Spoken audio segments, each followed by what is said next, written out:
बिस्मिल्लाहिर्रहमानिर्रहीम। तो हमारा आज का 9th क्लास की बायोलॉजी का जो लेक्चर है वो है जी सब फील्ड्स ऑफ बायोलॉजी। बायोलॉजी के सब फील्ड्स। ठीक है जी। तो इससे पहली वाली क्लास में भी आप लोगों को बताया था ना मेजर फील्ड्स में कि बायोलॉजी के 3 मेजर फील्ड्स होते हैं। इसी तरह बायोलॉजी के क्या होते हैं, सब फील्ड्स भी होते हैं। अब सब फील्ड का मतलब क्या होता है, जैसे कि आप सुबह वाली क्लास में आप लोगों को बताया, फॉर एग्जांपल ये हमने एज अ ट्री एक एग्जांपल लिया था। तो इससे ये एक मेन ब्रांच निकलती है, ये एक मेन ब्रांच निकलती है, ये एक मेन ब्रांच निकलती है। तो इसकी तीन ये क्या निकली हुई है, मेजर ब्रांचेस निकली हुई है। ठीक है, या मेजर इसके ये फील्ड्स हैं तीन। अगर इस ब्रांच से या इस फील्ड से एक और फील्ड आगे निकलता है तो ये छोटा जो फील्ड निकला है उसको सब फील्ड कहा जाता है। ठीक है। फॉर एग्जांपल ना सुबह हमने एक मेजर फील्ड पढ़ा था जोलॉजी। इस जोलॉजी से आगे एक फील्ड निकलेगा। ठीक है। फॉर एग्जांपल मार्फोलॉजी निकला हुआ है। ये मार्फोलॉजी क्या है, बायोलॉजी का सब फील्ड है। जो मेन फील्ड से आगे जो फील्ड निकलता है उसको क्या कहा जाता है, सब फील्ड कहा जाता है। ठीक है जी। तो अब यहाँ पर हमने पढ़ना है सब फील्ड्स ऑफ बायोलॉजी। बायोलॉजी के सब फील्ड्स तो आपकी 9th क्लास की बुक के अंदर सब फील्ड जो बायोलॉजी के हैं वो 15 उसने बताए हुए हैं। उनमें से आज हम 7 को डिस्कस करेंगे। तो ये वाला क्वेश्चन या ये वाला टॉपिक आपको पेपर में आता है तो कैसे एक्सप्लेन करेंगे। तो आप पेपर में क्वेश्चन ऐसे आएगा, explain the sub fields of biology या write a detail note on sub fields of biology. तो आपने स्टार्ट यहाँ से लेना, some sub fields of biology are given below. Biology के कुछ सब फील्ड जो हैं यहाँ पे दिए हुए हैं। उनमें से नंबर 1 है जी मॉर्फोलॉजी। ठीक है। अब मॉर्फोलॉजी को डिफाइन करने के लिए ना एग्जैक्ट ऐसे ही डिफाइन करना है जैसे आपने बायोलॉजी को डिफाइन करने से पहले उसके अंदर जो ग्रीक वर्ड्स हैं उनकी मीनिंग्स निकाला, फिर उन मीनिंग्स के हिसाब से उस बायोलॉजी को आपने डिफाइन किया था। इसी तरह ज़ूलॉजी को आपने क्या किया था, ज़ूलॉजी के अंदर जो ग्रीक वर्ड्स हैं उसकी मीनिंग्स बताई थी, फिर उन मीनिंग्स के बेस पे उस ज़ूलॉजी को आपने डिफाइन किया था। सेम इसी तरह यहाँ पे भी आपने ऐसे ही करना है। मॉर्फोलॉजी में से भी पहले आपने ग्रीक वर्ड्स इसके जो हैं वो निकाल के अलग करके उनकी पहले मीनिंग्स बताओगे। मीनिंग्स बताने के बाद फिर क्या करोगे, उसके हिसाब से उसको डिफाइन करोगे ताकि आपको उसका डिफाइन हमेशा के लिए याद रहे। तो हम जी डिफाइन करते हैं मॉर्फोलॉजी को। तो मॉर्फोलॉजी आपने बताना है, morphology consist of 2 Greek words, number 1 morph and number 2 logy. Morph का मतलब क्या होता है, स्ट्रक्चर या फॉर्म को कहा जाता है। मॉर्फ मींस फॉर्म और स्ट्रक्चर। तो कैसे बताओगे, morphology consist of 2 Greek words, morph means form और स्ट्रक्चर, लॉजी मींस स्टडी। ठीक है।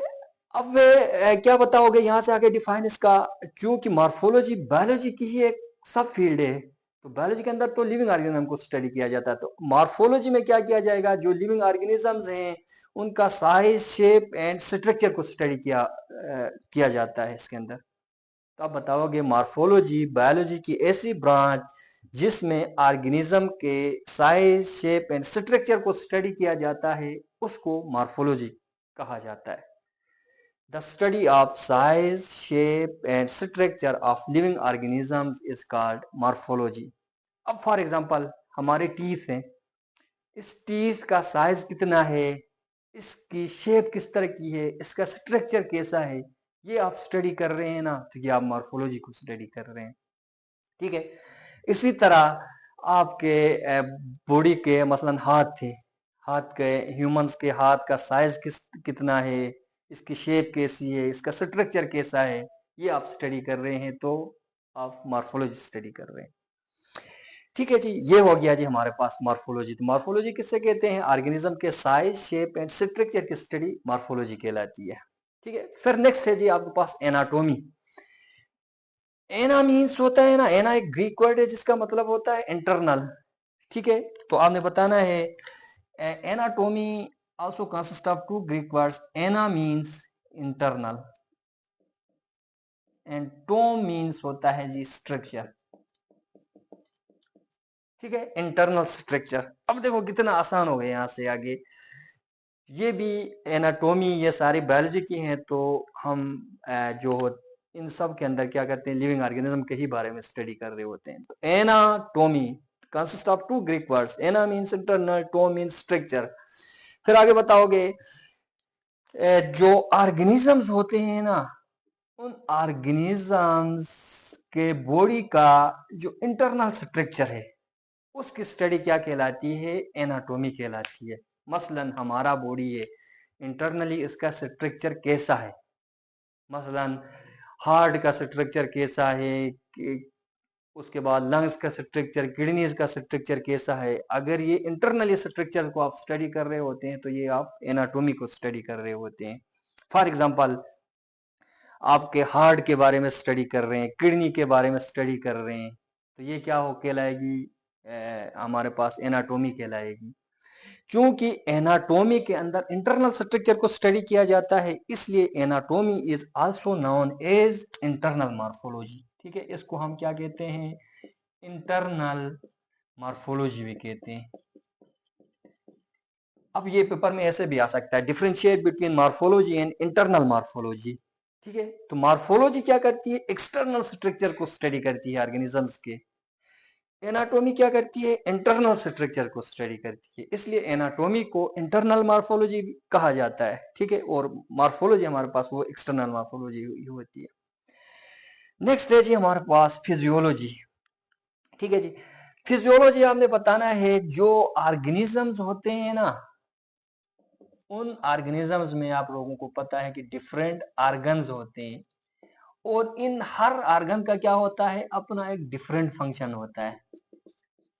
ठीक है, तो फिजियोलॉजी ऑर्गेनिजम्स के ऑर्गन्स की फंक्शन की स्टडी फिजियोलॉजी कहलाती है। मसलन हमारे बॉडी के अंदर डिफरेंट ऑर्गन्स हैं। हमारा स्टोमक एक ऑर्गन है, तो स्टोमक फंक्शन क्या करता है, इसकी स्टडी करना फिजियोलॉजी कहलाएगी। हमारा हार्ट एक ऑर्गन है, हार्ट के काम को स्टडी करना फिजियोलॉजी कहलाएगी। मसलन हार्ट क्या काम करता है? ब्लड पंप करता है। ठीक है, इसी तरह किडनी के फंक्शन को स्टडी करना, किडनी क्या करते हैं? ब्लड को फिल्टर करते हैं। ठीक है, इस तरह किसी भी ऑर्गेनिज्म के बॉडी के अंदर जो ऑर्गन है, उस ऑर्गन के फंक्शन की स्टडी क्या कहलाती है? फिजियोलॉजी कहलाती है। The study of the function of various organs of organisms is called physiology. Next है जी histology. Histology also consist of two Greek words. Histo means tissue, histo means tissue, logy means study. ठीक है, बहुत ही आसान हो गया। Histo is a Greek word which means tissue and logy means study. तो आपने बताना है the study of tissues, study of tissues is called histology. For example, हमारे बॉडी के अंदर डिफरेंट टिश्यूज हैं। ठीक है, मस्कुलर टिश्यूज हैं, एपिथेलियल टिश्यूज हैं। ठीक है, उन टिश्यूज की स्टडी क्या कहलाती है? हिस्टोलॉजी कहलाती है। नेक्स्ट है जी हमारे पास साइटोलॉजी। ठीक है, तो साइटोलॉजी में आपने बताना है cytology also consist of two Greek word, cyto means cell and logy means study. ठीक है, cyto means cell, logy means study. तो आपने यहां से आगे बताना है the study of cells is called cytology. जो सेल्स होते हैं ऑर्गेनिज्म के बॉडी में, उनकी स्टडी क्या कहलाती है? साइटोलॉजी कहलाती है। फॉर एग्जांपल, आप एपिथेलियल सेल्स, हमारे जो स्किन सेल्स होते हैं उनको हम एपिथेलियल सेल्स कहते हैं, उनकी स्टडी साइटोलॉजी कहलाएगी। इसी तरह आपके पास एनिमल सेल्स हैं, प्लांट सेल्स हैं। ठीक है, इन सब की स्टडी क्या कहलाती है? साइटोलॉजी कहलाती है। ठीक है जी, नेक्स्ट है जी हमारे पास जेनेटिक्स। ठीक है, जेनेटिक्स को याद करने के लिए आपने यार देखना है, यहाँ पे देखो जेनेटिक्स के अंदर यहाँ पे जीन लिखा हुआ होता है। ठीक है, और जीन्स क्या कर रही होती हैं? हेरिडिटी कराती हैं। हेरिडिटी मीन्स ये ऐसे मॉलिक्यूल्स होते हैं जो पेरेंट्स के अंदर जो खुसूसियात होती है ना, वो पेरेंट्स से उनके बच्चों के अंदर ये मॉलिक्यूल ट्रांसफर करा रहे होते हैं। उन करेक्टर्स का पेरेंट्स से बच्चों में ट्रांसफर होने का जो अमल होता है वो हेरिडिटी कहलाता है। ठीक है, तो हेरिडिटी कौन कराती है? जीन्स कराती हैं। ठीक है, इसलिए जेनेटिक्स के अंदर क्या स्टडी किया जाता है? The study of genes and their role in heredity. ठीक है, जीन्स की स्टडी और इन जीन्स का हेरिडिटी के अंदर रोल क्या है उसकी स्टडी करना क्या कहलाती है, जेनेटिक्स कहलाती है। ठीक है जी। तो जेनेटिक्स क्या होगी, जीन लिखा हुआ है, जीन्स की स्टडी। और जीन्स क्या कराती हैं, ऐसे मॉलिक्यूल्स होती हैं जो वालिदैन से उनके बच्चों के अंदर खुसूसियात को मुंतकिल कराती हैं। मसलन उनके अब्बू के हेयर कलर ब्लैक है तो उस हेयर कलर को वो ट्रांसफर कराती हैं, उसका स्किन कलर ब्राउन है तो ब्राउन, ब्लैक है तो ब्लैक, व्हाइट है तो व्हाइट कलर को बच्चों के अंदर ट्रांसफर कराती हैं। तो इन जीन्स और इनका हेरिडिटी के अंदर जो रोल है उसको स्टडी करना जेनेटिक्स कहलाती है। लास्ट है जी आज की क्लास का हमारे पास मॉलिक्यूलर बायोलॉजी। ठीक है, मॉलिक्यूलर बायोलॉजी कहते हैं ना, the study of molecules at the study of biology eight molecular level. ठीक है, बायोलॉजी को मॉलिक्यूलर लेवल पे स्टडी करना मॉलिक्यूलर बायोलॉजी कहलाती है। मसलन हमारे बॉडी के अंदर डिफरेंट मॉलिक्यूल्स हैं, मसलन डीएनए है, आरएनए है, प्रोटीन्स हैं। ये क्या कर रहे होते हैं, हम इन मॉलिक्यूल्स की लेवल पे जाके बायोलॉजी को स्टडी करते हैं ना, तो ये मॉलिक्यूलर बायोलॉजी कहलाती है। मसलन ये आरएनए, डीएनए, प्रोटीन्स ये एक दूसरे के साथ इंटरेक्ट कैसे करते हैं ताकि वो सेल को फंक्शन को नॉर्मली चला सकें। ठीक है, इस तरह बायोलॉजी को मॉलिक्यूल्स की लेवल पे जाके स्टडी करना मॉलिक्यूलर बायोलॉजी कहलाती है।